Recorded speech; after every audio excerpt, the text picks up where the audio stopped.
¿Cómo vamos a trabajar en nuestro país dentro de un tiempo? Nos planteamos cómo será dentro de 3, 4, 5 años. Nuestra vida habrá cambiado bastante, quizás en ese tiempo. A veces las cosas cambian más rápido de lo que pensamos, también las formas de trabajar y sobre todo con todo lo que estamos viviendo con esta pandemia de la COVID-19, ¿no? Estamos viviendo una crisis sanitaria, estamos viviendo una crisis económica, una crisis social, casi a veces una crisis de identidad también, ¿no?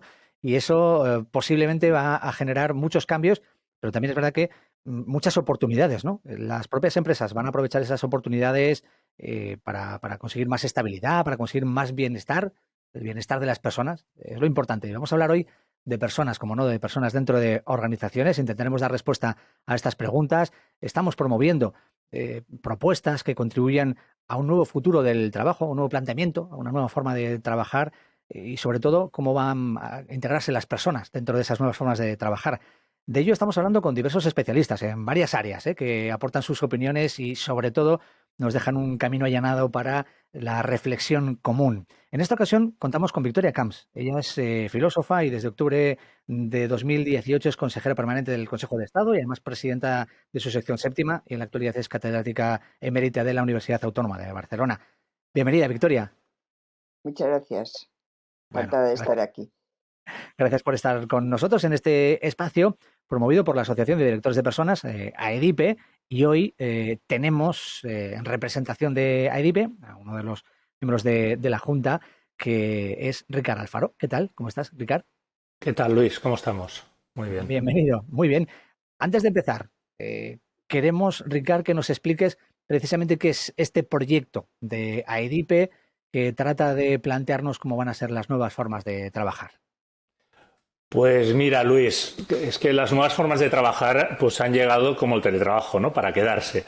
Porque aquel mundo buca, volátil, incierto, cambiante y ambiguo, ¿no? Que imaginábamos hace 2 años y que pensábamos que iba a tener una incidencia tremenda pues en el presente y en el futuro de las organizaciones y del trabajo, pues nos ha alcanzado como un auténtico tsunami con esto de la pandemia de la COVID, ¿no? Y en este contexto, ya en plena pandemia, AEDIPE, en tanto que Asociación de Interés General, pues lo que pensó es que debería avanzarse, debería anticiparse y debería establecer un poco, pensar acerca de cuáles serían aquellos puntos importantes sobre el mundo del trabajo post-COVID, ¿no? Post-pandémico.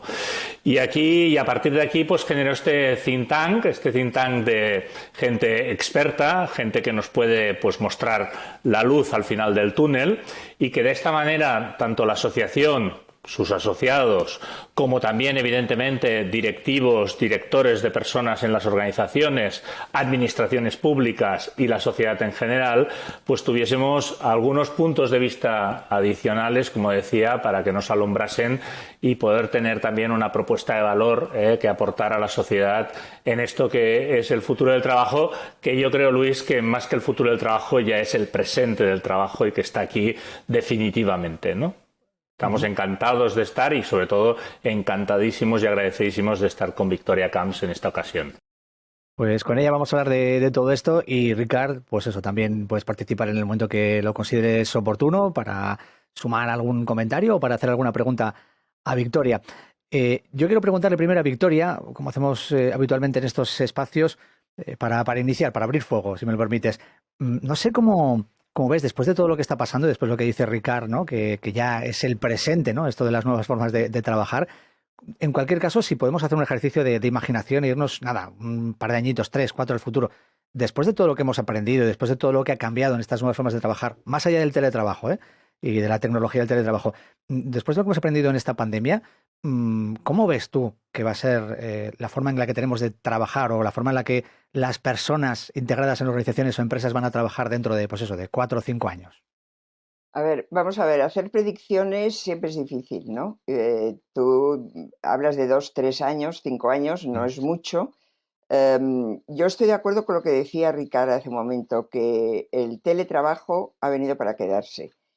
Nos hemos dado cuenta en este tiempo de las virtudes del teletrabajo, también de algunos inconvenientes, pero hemos visto que había muchas formas de trabajar que pueden cambiar, que se pueden reducir. El teletrabajo tiene dimensiones muy positivas, ¿no? Puede ayudar a algo que hoy está en muchos programas políticos, que es la conciliación de la vida laboral y la vida familiar. Ayuda también económicamente porque reduce la movilidad, puede ser más eficiente, pero puede agobiarnos más también. Es decir, necesitamos una forma de organizarnos para teletrabajar que no es la habitual, ¿no? Entonces yo creo que habría que cambiar el futuro y pensar en hacia dónde queremos cambiar y cómo lo podemos conseguir. Eso es muy complicado. Pero de alguna forma hay que pensarlo, ¿no? Hacia qué futuro queremos ir. Y yo diría que toda la incorporación de la tecnología al mundo laboral, al mundo del trabajo, debe pensarse a la par que la redistribución del trabajo. Es decir, hay que redistribuir el trabajo de otra forma. En primer lugar, hay que conseguir que todo el mundo pueda trabajar, porque el trabajo dignifica. Es decir, el trabajo remunerado dignifica, cosa que no ocurre con el trabajo no remunerado, que también existe. O sea, que todo el mundo pueda trabajar y que podamos trabajar menos porque algo tenemos que aprovechar de las nuevas tecnologías, ¿no? Las nuevas tecnologías hacen muchas cosas que antes hacíamos los humanos. Si dejamos de hacerle a los humanos, podremos reducir el tiempo de trabajo y dedicar el tiempo a otras cosas con las que podríamos disfrutar seguramente más que con el trabajo, o por lo menos igual que con el trabajo, ¿no? Hay personas como yo misma que disfrutamos con el tipo de trabajo que tenemos, ¿no? Pero eso no lo puede decir todo el mundo. Yo creo que esas dos cosas se deben unir, ¿no?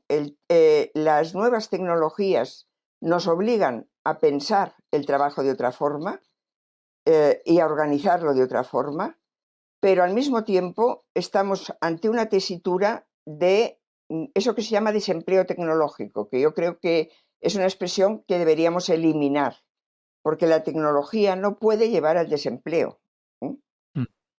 Hay que conseguir que nos acerquemos lo máximo al pleno empleo, porque, insisto, el trabajo dignifica, pero eso significa que todo el mundo tendrá que trabajar menos. Ajá. Es decir, Yo una no sé, revolución del yo no trabajo sé si gracias a la alguien, tecnología. yo no sé si alguien de Digo que los es que han, perdona, que aprovecharse de la tecnología, Victoria, para eso, precisamente para redistribuir el trabajo. sí, sí, Ujú. para redistribuir el trabajo porque vamos a ver, uno mismo se da cuenta cuando utiliza la telemática que trabaja de otra forma, es decir, que se puede organizar de otra forma y a nivel individual ya está redistribuyendo su tiempo de trabajo.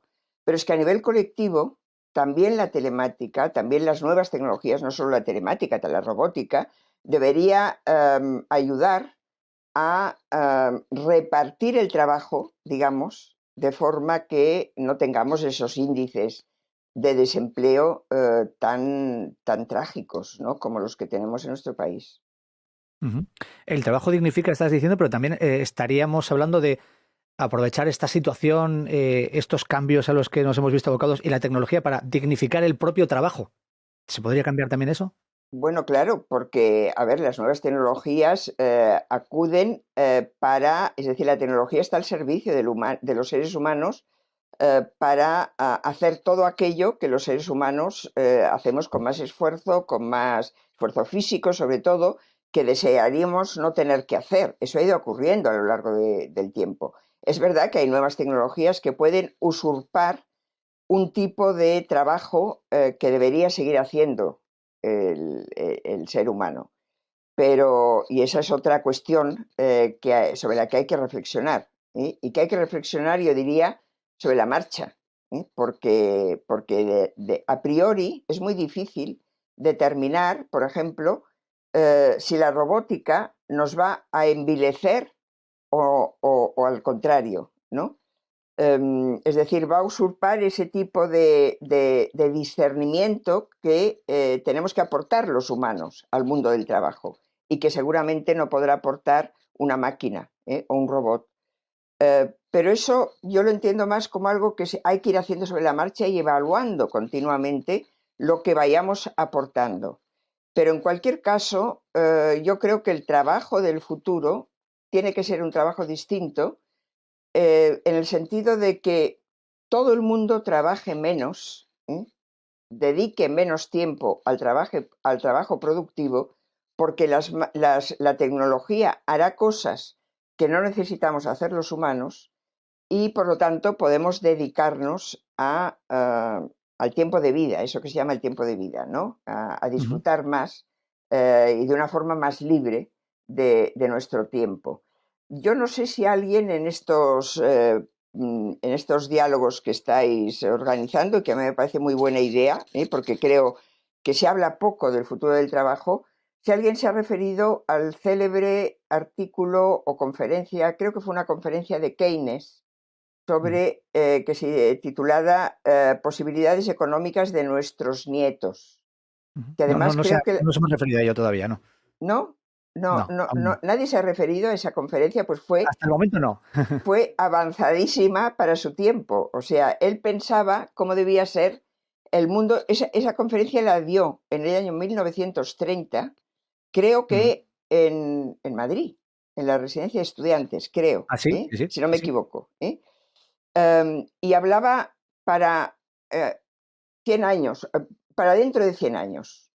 Hablaba de nuestros nietos, ¿no? ¿Cómo querríamos que fuera el mundo del trabajo dentro de 100 años, teniendo en cuenta dos cosas?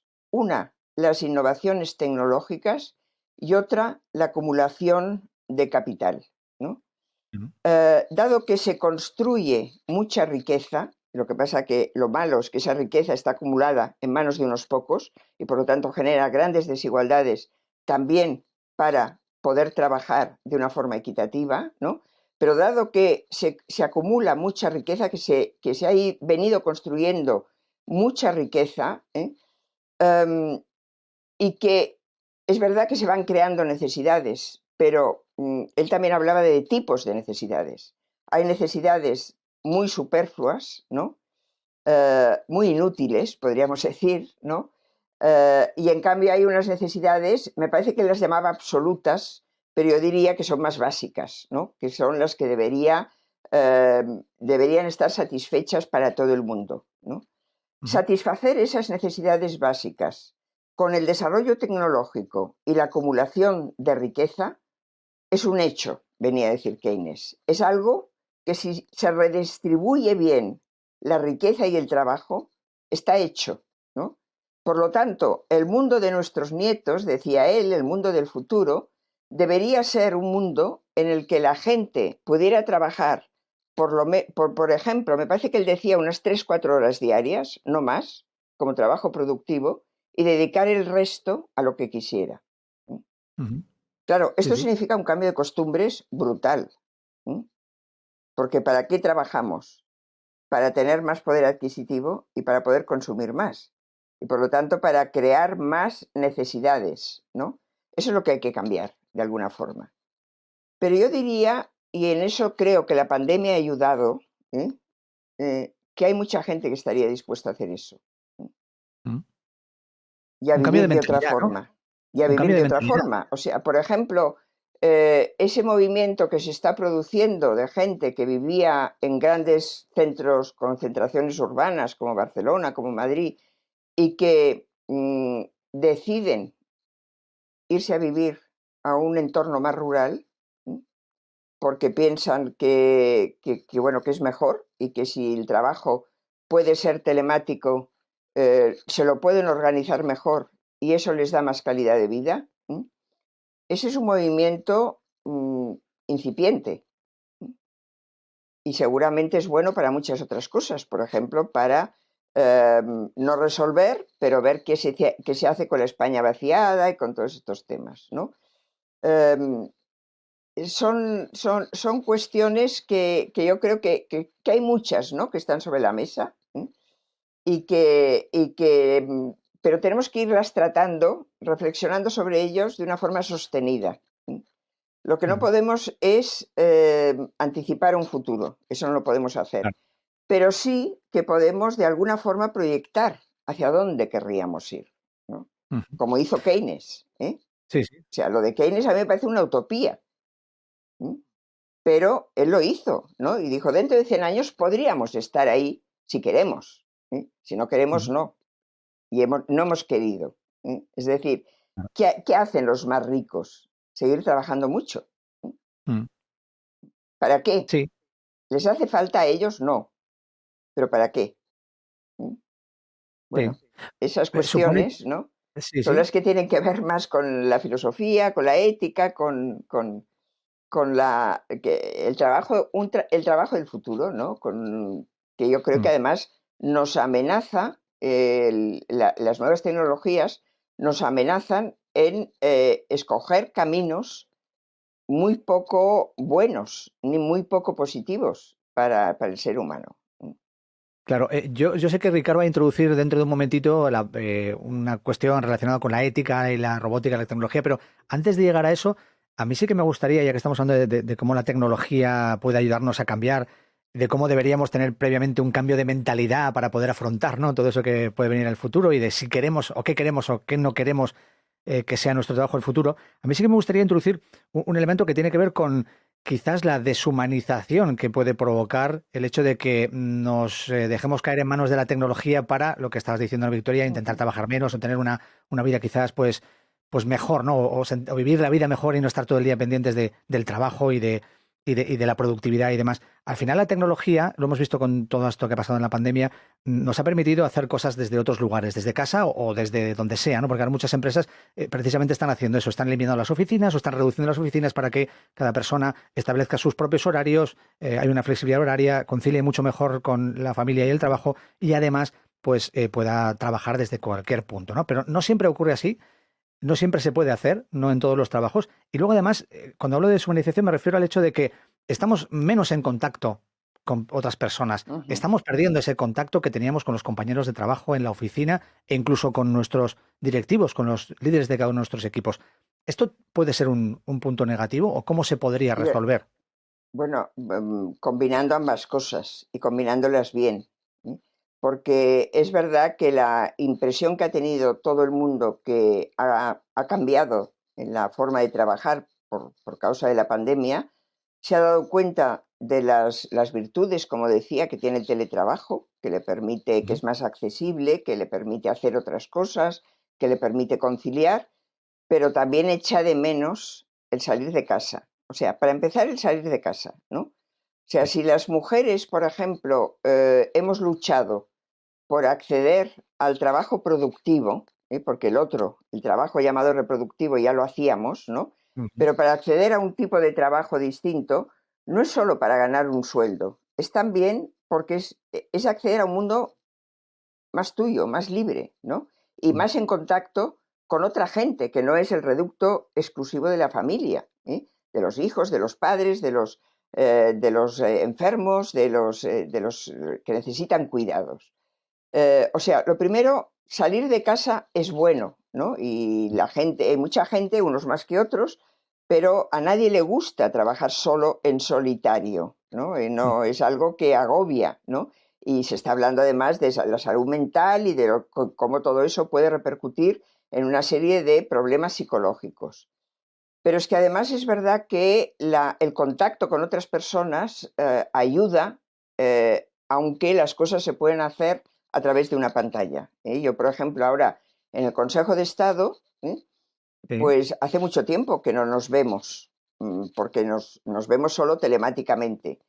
Las discusiones son bastante ricas, pero son más ricas si son presenciales, ¿eh? Eso es. Porque telemáticamente te pierdes muchas cosas, ¿no? Te pierdes gestos, te pierdes, qué sé yo, una cara de enfado, una sonrisa, un guiño, ¿no? Todo eso lo pierdes, ¿no? Entonces, claro, eso deshumaniza, ¿no? El convertir lo telemático o en convertir la robótica en un sustituto de lo que antes se hacía de una forma presencial, con más esfuerzo, con más movimiento, con más desplazamientos, de algún modo también deshumaniza.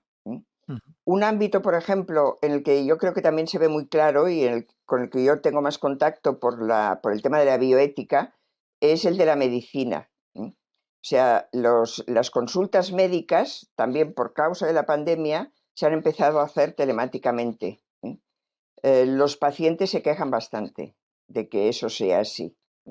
Ya se quejaban antes de que el médico les mirara al ordenador y no les mirara a ellos, ¿no? En la consulta presencial. Pero es que ahora es telemático, ¿no? Y entonces, claro, a veces es por teléfono incluso, ¿no? Sí. La necesidad de estar en contacto con el otro y de improvisar más, ¿no? Sobre la marcha, lo que es una relación personal, eso se pierde con la máquina, con la pantalla, y se pierde. No digamos ya cuando se empiecen que ya se ha empezado a organizar trabajos de cuidados a través de robots, ¿no? O sea, quizá los robots pueden ser necesarios y pueden cubrir algunas necesidades, pero un robot no es un ser humano, un robot no acompaña como un ser humano, ¿no? Una de las grandes, digamos, problemas de nuestro tiempo es la soledad. La expectativa de vida produce mucha soledad, ¿no? El vivir muchos años, el vivir en soledad. ¿Cómo se compensa esa soledad, ¿no? ¿Cómo se ayuda a la gente a no sentir esa soledad que no quiere, ¿no? Con robots seguramente no es la forma más adecuada, ¿eh? Aunque el robot puede ayudar, qué sé yo, a comer a una persona que no puede hacerlo por sí misma, puede suplir algunas necesidades, no todas, ¿no? Saber distinguir eso es a lo que deberíamos en lo que deberíamos ocuparnos, ¿no? Perfecto. Ricard, ¿quieres introducir también algún elemento sobre esto que está hablando Victoria? Sí, que no puedo estar más de acuerdo con lo que comentaba Victoria. Yo pienso que, durante la pandemia hemos utilizado la tecnología para sustituir la presencialidad, no para apoyarla, ¿no? Y que realmente yo creo que ese es el escenario donde vamos a estar. Hay dos términos que ha utilizado Victoria que para mí son fundamentales. Primero, socialización. Todas las encuestas que se han hecho sobre teletrabajadores, todas sin excepción, dicen que el ser humano, el trabajador, que al final es un ser humano, lo que prefiere es un entorno híbrido de trabajo. Es decir, complementar que la tecnología sea una ayuda, que no sea una sustitución, porque al final, y estoy absolutamente de acuerdo con lo que decía Victoria, pues al final las relaciones totalmente telemáticas pierden una parte muy esencial de lo que es las relaciones humanas y que tienen que ver con el lenguaje no verbal, con las relaciones personales, etcétera, etcétera, y todo eso forma parte del acervo de lo que es la cultura de una organización, no solo lo que se hace dentro de los despachos, sino que también lo que se hace en la cafetería y lo que se hace en otras zonas, ¿no? Y en este sentido sí que es verdad que precisamente aquellos aspectos que son más de autorrealización, por ejemplo, hacer workshops sobre innovación de producto o de servicio, aquello que tiene que ver con la gestión de los conflictos humanos dentro de las organizaciones, aquello precisamente son aquellas cosas que realmente la tecnología no nos ayuda, ¿no? Y no nos ayuda, y la verdad es que al final acaba siendo un problema. Yo quería hacerle alguna aportación sobre siempre cuando hablamos de robotización hablamos de la parte baja de la pirámide, ¿no? De aquellos puestos pues más, digamos, más de operarios, blue collar o como le quieras llamar. Pero lo que está llegando la robotización y la inteligencia artificial es precisamente a sustituir a los líderes, porque el otro día oía un podcast de Gartner que decía que ya hay más de 4 millones de trabajadores en el mundo que están gestionados por un algoritmo, ¿no? Entonces, cuando en las organizaciones estamos todos intentando pues que los líderes tengan inteligencia emocional, tengan empatía, tengan todo este tipo de soft skills o de human skills que tan importantes son, pues al final, ¿dónde va a quedar eso, no? ¿Y dónde va a quedar la capacitación, la formación, donde Victoria es tan experta? ¿Cómo vamos a poder formar a estos nuevos líderes en un entorno tan y tan complejo, ¿no? Nos hemos dado cuenta que la formación tradicional pues tampoco nos da respuestas a estos nuevos paradigmas que tenemos por delante, ¿no? Sí, bueno, el tema de la formación es muy importante también, ¿no? Porque está muy vinculado tanto a las expectativas que se le crean al joven, ¿no? De trabajo, según la formación que se le ha dado, ¿no? Si el trabajo hoy es mucho más flexible, es un trabajo distinto, el trabajo, digamos, profesional de una persona que toda la vida trabaja en lo mismo es muy raro, cada vez es más raro, ¿no? Entonces, ese tipo de formación yo creo que tampoco se está pensando cómo debería ir cambiando y debería ir adaptando a lo que se está demandando y a las nuevas necesidades. Pero también lo que planteaba Ricard de sustituir, ¿no? Tú hablas del líder. Bueno, yo el líder no sé muy bien lo que es, ¿no? Pero tú hablas, por ejemplo, yo me planteo en una oficina de recursos humanos, ¿no? La persona que tiene que contratar para un puesto de trabajo importante, ¿no? O no tan importante, pero que tiene que contratar a una serie de trabajadores. Claro, eso no lo pueden hacer los algoritmos solo. Quizá pueden ayudar a una primera selección, quizá.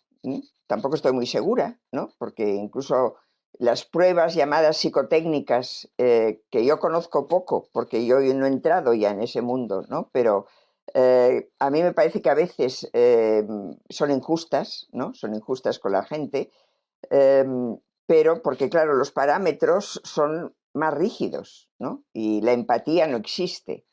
Pero claro, contratar a la gente para un empleo del cual se puede tener un perfil muy claro, pero contratarla a través solo de algoritmos, parece que es totalmente, puede llevar a desastres, ¿no? Y a injusticias, ¿no?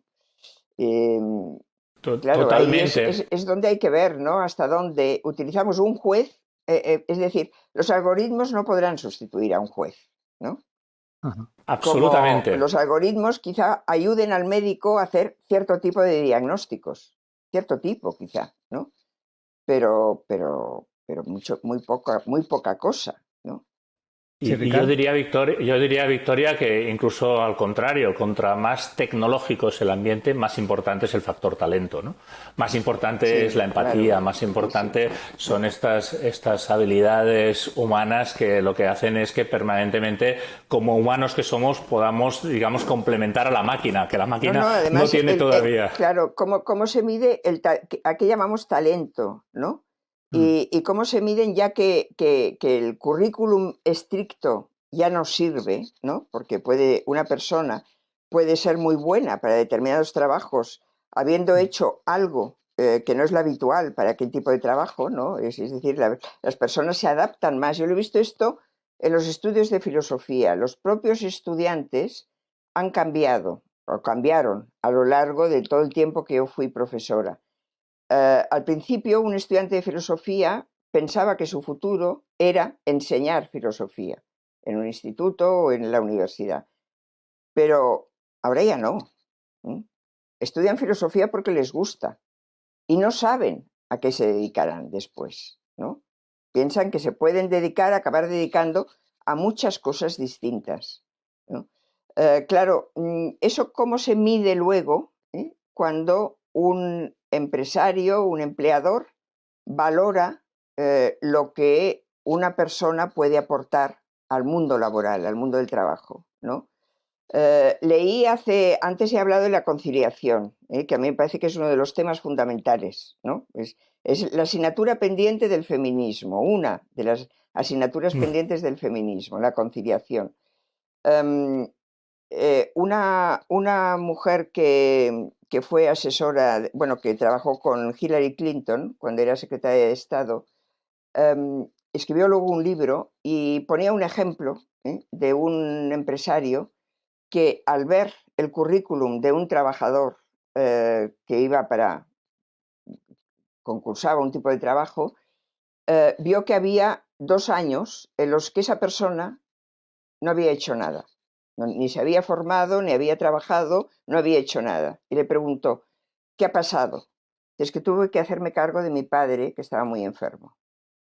Y el empresario dijo, para mí y para el trabajo que yo busco, esto es más importante que todo lo que dice en el currículum. Claro, ¿eso cómo se lo explicas a un robot? ¿Mm? Ah, ¿O cómo lo metes perfecto. en un algoritmo? ¿No? Digo Sí. esto por no decir otras cosas, ¿no? Porque, a ver, problemas hay muchos en la vida de una persona, ¿no? Ujú. Yo quería, Victoria, ya que estamos hablando de esto y hacía referencia a los liderazgos, a los líderes que ha dicho Ricardo, bueno, aquí cuando yo también hablo de líderes de equipos nos referimos pues a esas personas, al final las organizaciones, las empresas pues están organizadas también en equipos, ¿no? En equipos de trabajo que sacan adelante proyectos. Ahora esos equipos de trabajo, pues si nos planteamos estas nuevas formas de trabajar y extrapolamos lo que está pasando y cómo están cambiando algunas empresas a un futuro no muy lejano, pues entendemos que van a estar formados esos equipos por personas que algunos están en la oficina, otros están trabajando vía telemática o se van intercambiando y unos días están en la oficina, otros días están vía telemática, otros que, ya lo hemos planteado aquí en alguna ocasión, pues están trabajando, son personas que están contratadas de manera externa, son freelancers, que no tienen contacto tampoco con las personas de su equipo, con los que están trabajando, igual no les han visto nunca en la vida, salvo a través de las pantallas de una herramienta de videoconferencia, ¿no? Y están trabajando en Miami, en China o en Suecia, ¿no? En Estocolmo, y además hablan diferentes idiomas, todos tienen que intentar buscar un idioma común. O sea, al final estamos hablando de unos equipos de trabajo muy diversos, muy amplios, que provocan que esos líderes, entre comillas, esas personas que dirigen esos equipos, al final tengan muchos desafíos por delante, ¿no? Y uno de ellos, creo yo, el principal sería el hecho de no poder estar presencialmente con todas esas personas y que todos tengan más o menos estén todos más o menos quizás al mismo nivel o tengan todos la misma categoría, digámoslo así, ¿no? Ese es otro de los retos. No sé cómo lo ves, Victoria, desde tu ámbito, desde tu Bueno, expertise, a ver, mi puede ámbito cambiar. es bastante distinto de los Sí. equipos, ¿eh? Ajá. Por Porque eso, no, pero, yo nunca pero he ¿cómo lo ves? trabajado en equipo. Quiero decir que Sí, lo que pero ¿cómo, yo, cómo yo he ves participado el en papel de órganos ese líder? colegiados, Sí. como ahora el Consejo de Estado, he estado en el Comité de Bioética, por ejemplo, el Consejo Audiovisual de Cataluña, órganos colegiados donde esos son los equipos. El trabajo académico, una cosa es el científico, ¿no? El científico Ujú. es más un trabajo en equipo, pero el trabajo humanístico, más humanístico, es muy solitario, ¿no? Entonces, claro, la experiencia que yo tengo de trabajo no es la de trabajo en equipo, ni es la de eso que se valora tanto hoy, ¿no? Y que por eso cuando tú me hablas de los líderes, pues dices, claro, eso cómo se maneja, ¿no? Con una cantidad de gente, ¿no? Donde cada uno habla su idioma, cada uno está en su sitio, Sí. los horarios son distintos, ¿no? Sí, pero Claro, es Victoria, si una... me permites, me refería sobre todo desde tu ámbito, desde tu conocimiento filosófico humano, ¿no? Eso me No, refiero. Es no, decir, ya, eso sí, estamos no, hablando pero de, quiero de- de- de decir, personas, de humanos, ¿no? Eso es, sí, sí. sí, sí, sí, no, no, pero quiero decir que me cuesta más, ¿no? Pensar Sí. en las dificultades, ¿no? de organizar ese mundo, Sí. ¿no? De los equipos, pero no me parece que tenga que ser tan difícil, ¿eh? Porque, vamos a ver, los equipos se forman porque tienen objetivos comunes, ¿no? Y claro, el objetivo común es lo que cohesiona al equipo. Entonces, creo que si el equipo realmente está bien cohesionado, ¿no? No hace falta el preocuparse demasiado si el instrumento, ¿eh? Para ir desarrollando el trabajo es uno o es otro, o se hace de una forma o de otra. Porque da igual, ¿no? Porque lo que importa es que el equipo se mantenga como tal, ¿no? Como tal equipo, porque el objetivo sigue siendo el que ha formado el equipo, ¿no? Sí, sí. No, no, está bien. O sea, quiero decir que al final, no, no. Precisamente esa es un poco la respuesta que estaba buscando, ¿no? Ya. O dar en la clave, es decir, pues centrémonos en el objetivo, da igual cómo Sí. sea el equipo, No, cómo esté bueno, formado, es que dónde esté, claro, ¿no? ese es uno quizá de los problemas de nuestro mundo, ¿no? Que Mm. pensamos en lo inmediato. Los Eso. medios se convierten en fines, ¿no? Mm. En el mundo de la política es clarísimo, ¿no? Ganar unas elecciones es el fin y punto, ¿no? Lo que se quiere Sí. hacer después, eso desaparece, ¿no? Pero eso yo creo que ocurre en todos los ámbitos, ¿no? Estamos tan acostumbrados al día a día, ¿no? Y a ir deprisa y a ir cambiando además, que pensar a largo plazo en un fin como ese que nos estamos proponiendo ahora, que es decir, bueno, ¿cómo querríamos que cambiara el mundo del trabajo? Nadie se lo plantea, ¿no? Yo hace mucho tiempo que hablo de este tema, desde la filosofía, porque hace tiempo que hay autores, ¿no? Sociólogos, también filósofos, que han empezado a hablar, cuando se empezó a hablar de eso, de la revolución tecnológica, ¿no? Desaparecerá el trabajo al que estamos acostumbrados, ¿no? La gente se quedará sin trabajo. ¿Qué haremos? ¿No? Ese ha sido un tema. Pero no es un tema que nos tomemos tan en serio como para decir, bueno, vamos a ir, ahora ya lo tenemos, ya estamos en ese mundo, ¿no? Vamos a ir evaluándolo sobre la marcha, ¿no? Vamos a ir viendo si lo que hasta ahora ha ido cambiando está bien, ¿no? Lo telemático, por ejemplo, ¿no? El trabajo telemático. Con la pandemia tenemos un experimento que no habíamos pensado utilizar, perfecto, ¿eh? ¿Hasta dónde ha funcionado eso?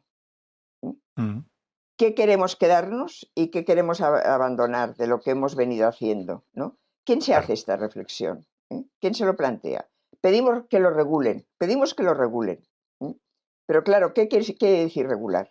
Decir, bueno, el trabajo telemático no tiene que ser más largo de 3 horas diarias. Eso es regularlo. Pero ¿eso realmente es adaptar el trabajo telemático a las necesidades laborales y de las personas? No. No lo es, ¿no? Para nada. Sí, Para sí, nada. Ricard. A mí hay otro tema que me interesa, que no sé si lo queréis plantear, pero es el de la jubilación. Vale. Pues sí, ¿Eh? lo planteamos un momento si quieres, porque creo Sí.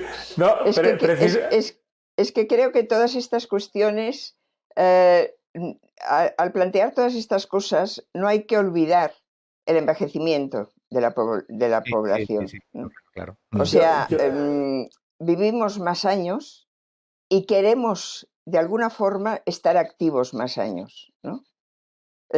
No queremos trabajar, seguramente, pero sí queremos estar más activos, ¿no? Y algunas personas querrían trabajar más de lo que se les permite trabajar, porque la jubilación para casi todo el mundo es obligatoria a partir de una cierta edad, ¿eh? Y de una edad muy temprana para las expectativas de vida, ¿no? ¿Cómo aprovechamos todo ese potencial de personas que quieren seguir siendo activas y que lo máximo que se hace con ellas es ofrecerles viajes del IMSERSO, cursos para que se cultiven un poco más, es decir, unas opciones que son un poco artificiales, ¿no? Sí. Claro, eso yo creo, ahora yo estoy contenta de que el ministro Escrivá, a propósito de las pensiones, se replantee la idea de la jubilación, incluso la jubilación obligatoria, ¿no? Y que diga, bueno, ojo, igual no todo el mundo se quiere jubilar cuando le toca, ¿no? ¿Por qué no se lo podemos permitir si eso ayuda a sostener las pensiones? Totalmente. Claro. Sí, sí. Yo siempre que planteo esto cae muy mal, ¿eh?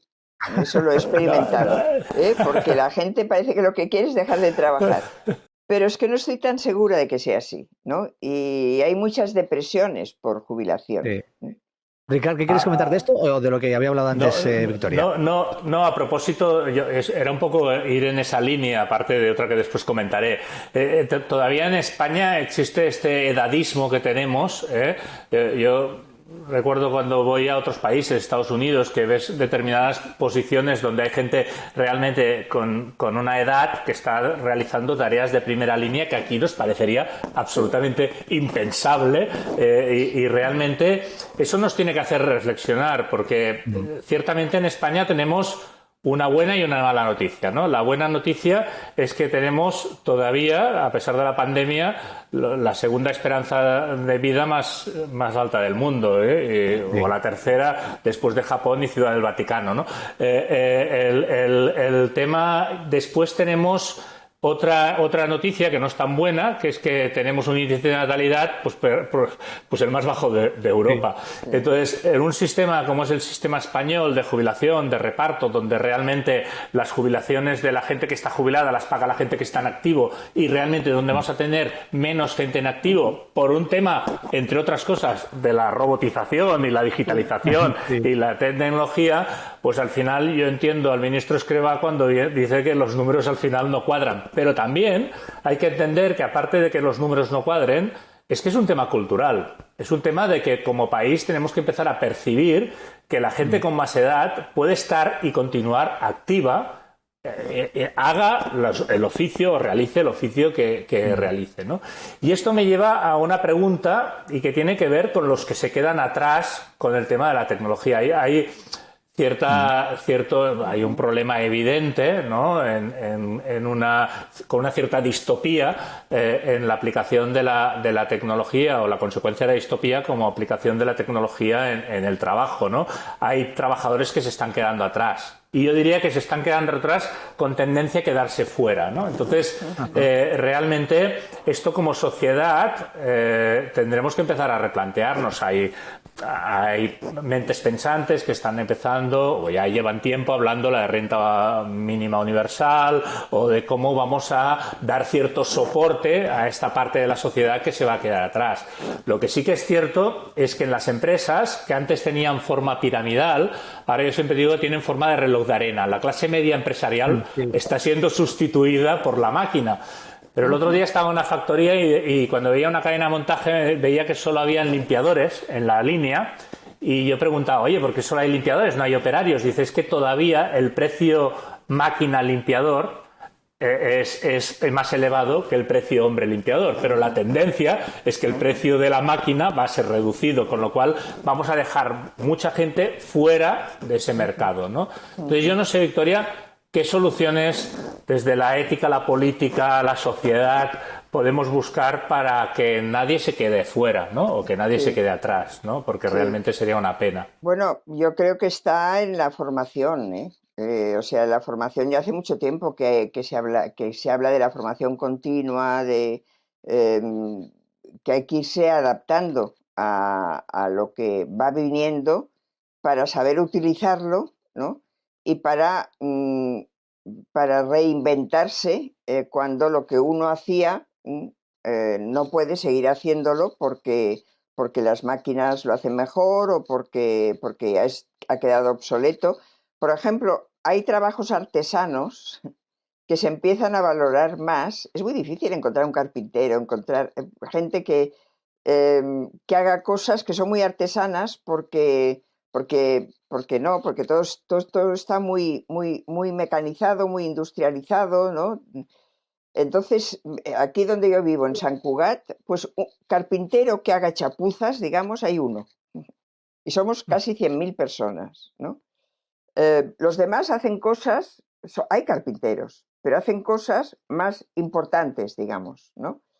Claro, el trabajo artesano, hay gente que disfruta con el trabajo artesano. También hay que saber reconocer tipos de trabajo que no están nada reconocidos, ¿no? Eso ha cambiado bastante, ¿eh? El trabajo de un cocinero hoy no es el trabajo de un cocinero, bueno, un cocinero quizás sí, pero una cocinera menos, ¿no? Pero hoy el cocinero tiene una dignidad que no tenía hace años, ¿no? A una persona, qué sé yo, de mi edad, un hijo suyo decía quiero ser cocinero, si te caía el alma a los pies, porque pensabas, no, eso no es un trabajo de una persona que quieres que haya estudiado, que se haya formado. Hoy ya no pasa eso, ¿eh? Con la peluquería quizás se podría decir lo mismo, ¿no? Pero sigue habiendo muchos trabajos que difícilmente podrán hacer las máquinas, ¿no? Y que hay que reconocer, necesitan reconocimiento. El concepto de reconocimiento también es muy importante, ¿eh? Con la pandemia hemos visto que hay los trabajos esenciales, salvo el de los sanitarios, el resto de trabajos esenciales, los menos reconocidos. el trabajo de la Total. limpieza, el trabajo de las empleadas del hogar, el trabajo de los cuidadores o cuidadoras, Ujú. el trabajo de los distribuidores, de los La mensajeros, alimentación. el transporte, la alimentación, las Ujú. cajeras de supermercados. Todo ese trabajo esencial, que no se ha podido parar, ¿eh? El menos reconocido. ¿Mm? Mm. Claro, una cajera de supermercado está destinada a desaparecer seguramente, ¿no? Por las máquinas.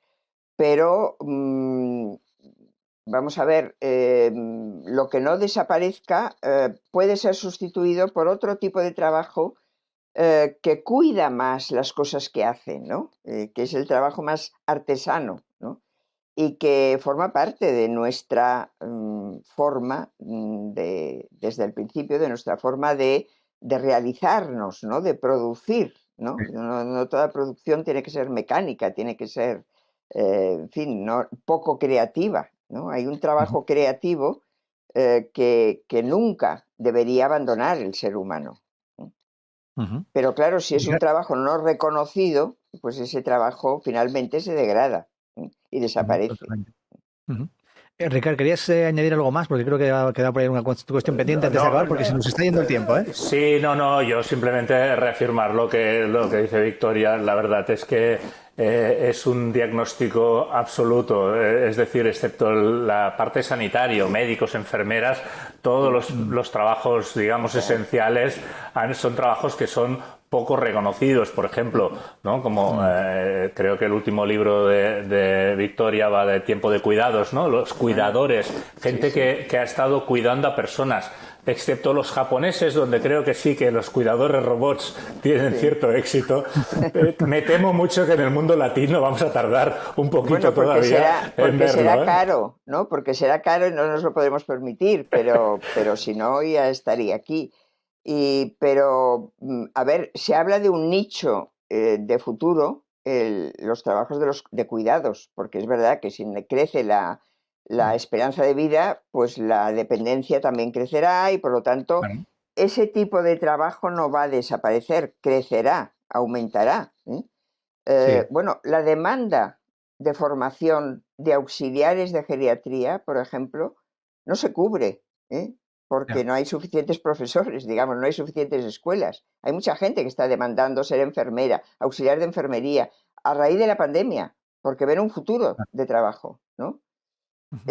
Y sin embargo, no estamos preparados para dar esa formación, de momento, ¿no? Eso es un nicho de trabajo de futuro, ¿no? Otro Ujú. tema, ya nos da tiempo de seguramente plantearlo, pero que yo creo que también hay que plantearlo relacionado con el mundo del trabajo, es el del el funcionariado, la función pública. Sí. ¿Qué pasa con la función pública en un futuro donde, como digo, que a mí me gustaría, todo el mundo trabajara menos y de otra forma y tal? em, Podemos seguir manteniendo, ¿no? Ese privilegio que hoy es un privilegio del que es funcionario para toda la vida, ¿no? Porque me pongo a mí misma, ¿no? Yo lo he sido siempre, Sí. ¿no? En la universidad no hace ninguna falta ser funcionario, es decir, ahí se mantiene eso, la enseñanza en general, se mantiene por vicio, digamos, ¿no? Pero no haría ninguna falta. Mm. ¿Por qué si todo trabajo tiene una precariedad que viene dada por los cambios que se van produciendo, tiene que haber un grupo de gente, un colectivo, que esa precariedad no la conocen, ¿no? Eh, y Mm. además que muchas veces no ayuda a la eficiencia del trabajo, el tener Ujú. esa seguridad y esa permanencia, ¿no? Que no se pone en duda, ¿no? No digo siempre, yo creo que hay funcionarios que trabajan muy bien, pero bueno, que siempre ha habido un sentido peyorativo, ¿no? Del trabajo del funcionario. Ajá. Oye, pues qué interesante también porque acabas de realmente abrir otro tema que lo que nos hace es reflexionar un poquito más, ¿no? Pensar un poco más no pasa nada porque lo desarrollemos, a eso me refiero, No, que de eso se trata, ¿no? Precisamente ujú, estos espacios, estos vídeos, estos podcasts están sirviendo pues para plantear muchas cuestiones y para abrir esa reflexión común, ¿no? que tenemos que hacer todos, los empleados, los directivos de personas, directivos de compañías, entre todos, ¿no? La sociedad, las organizaciones, al final necesitamos llevar a cabo esa reflexión para quizás poner en marcha un cambio de mentalidad, ¿no? Un poco enlazando con lo que decías al comienzo de esta charla, Victoria. Así que, planteados todos estos temas muy interesantes quedan, y solo nos queda agradecerte, Victoria, tu presencia aquí y tu aportación. Bueno, ha sido un placer estar con vosotros. A nosotros también. Gracias a vosotros. Y Gracias. Clara Alfaro, gracias también de verdad por esta charla. Gracias, Luis y Victoria. Un placer y un honor tenerte con nosotros. Muchísimas gracias. Pues hemos dado un paso más en este foro de reflexión, en aportar nuevas cuestiones, nuevos elementos que nos hagan pensar en cómo queremos que sean las nuevas formas de trabajar o cómo vamos a trabajar en el futuro. Gracias a todos por estar ahí y gracias por vuestra atención.